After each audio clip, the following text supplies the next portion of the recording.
Welcome to another deep dive. Today we're taking a closer look at the life and works of, well, who else? William Shakespeare. The Bard himself. Exactly. And we'll be going way beyond the usual high school reading list stuff too. Definitely. We'll be uncovering some really fascinating details about his life and career. All thanks to the amazing resources from the Shakespeare Birthplace Trust, the organization dedicated to preserving his legacy. By the way, did you know that aside from his writing, Shakespeare was practically a real estate mogul? He was quite the entrepreneur. And get this, we might only have half of his plays if it weren't for some very clever actors. That's a story for later. Ooh, good tease. Yeah. Okay, so to kick things off, let's cover the basics. Shakespeare was born in 1564 in Stratford-upon-Avon. And died in 1616 on that very same date. Spooky. But wait, is his birth date actually confirmed, or? The exact date is a bit of a mystery, actually, though April 23rd is traditionally celebrated as his birthday. Huh. Makes you wonder if he planned that, dying on the same date and all. Anyway, before we get too deep into his works, let's talk about the man himself. At just 18, Shakespeare married Anne Hathaway. Who was 26 at the time. Oh, right, and pregnant. That must raise a few eyebrows back then. It was considered quite scandalous, even for Elizabethan times. And they went on to have 3 children. Tragically, though, their son Hamnet died at the young age of 11. Oh, that's heartbreaking. It makes you wonder if that loss influenced Shakespeare's later works, especially those dealing with grief and loss. It's certainly a question worth pondering. It's hard to imagine such a profound experience not having some impact on his writing. Now, we know Shakespeare's father was a glove maker and a prominent figure in Stratford. He even held civic positions. This probably helped young William get a decent education. But do you think his father's status played a larger role in Shakespeare's future? You know, maybe giving him access to certain circles or opportunities he wouldn't have had otherwise? It's a fascinating thought. Those connections and his upbringing might have paved the way for his success in London. The ripples of a parent's life can have a huge effect on their children. Absolutely. Okay, so here's where things get a bit murky. Shakespeare's twins were baptized in 1585.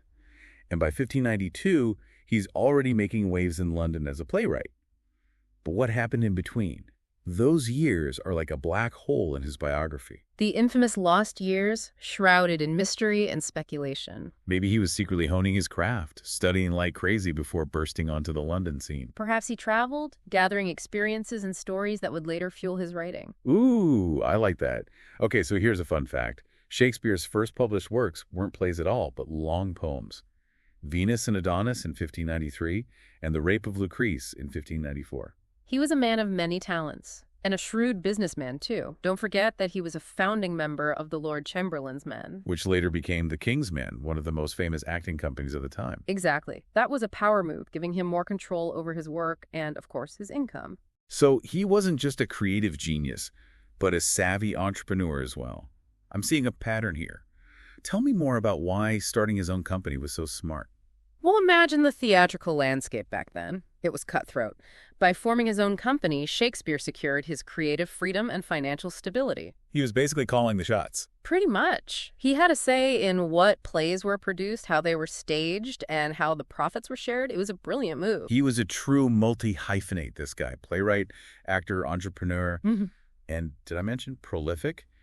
The man was averaging 2 plays a year for nearly 2 decades. That's some serious output. It speaks to incredible dedication and, frankly, a genius-level work ethic. It really makes you wonder how he did it all. Maybe he had a time turner hidden away somewhere. Who knows? Perhaps that's another mystery for us to unravel. 2 plays a year for 20 years. I know, right? It's mind-boggling. Makes you wonder where he found the time for anything else.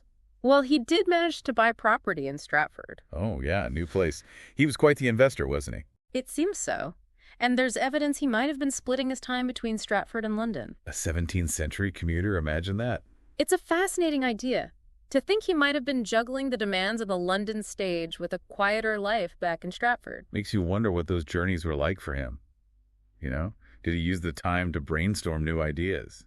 Or maybe just to escape the hustle and bustle of London life? It's fun to imagine maybe those back-and-forth trips even influenced his writing in some way. It's certainly possible. Now, shifting gears a bit, let's talk about Shakespeare's legacy.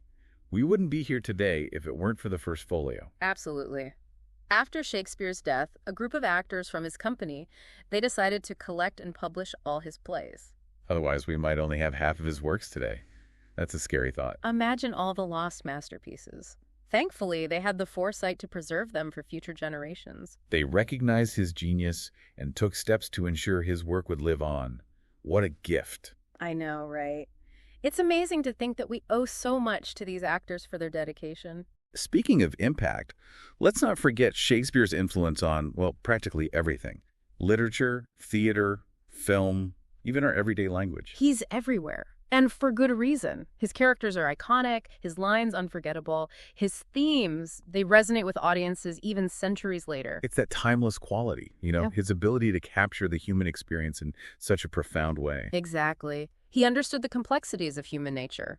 Love, loss, ambition, revenge, betrayal, it's all there in his plays. And he expressed it all with such wit and poetic brilliance. It's no wonder his work continues to be performed and studied all over the world. He had a gift for finding those universal truths that connect us all, regardless of time or culture. Absolutely. And, throughout this deep dive, I've been struck by how Shakespeare was so much more than just a playwright. Right. He was a businessman, an investor, a family man, and of course, a literary genius. He was a complex and fascinating individual. This biography has given us a much richer understanding of who he was.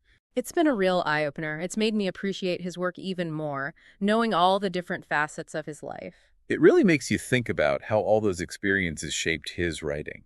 It does. And it's interesting that the biography mentions Shakespeare being buried back in Stratford-upon-Avon. Right, bringing him full circle back to his roots. Exactly. It kind of emphasizes that connection he maintained with his hometown throughout his life.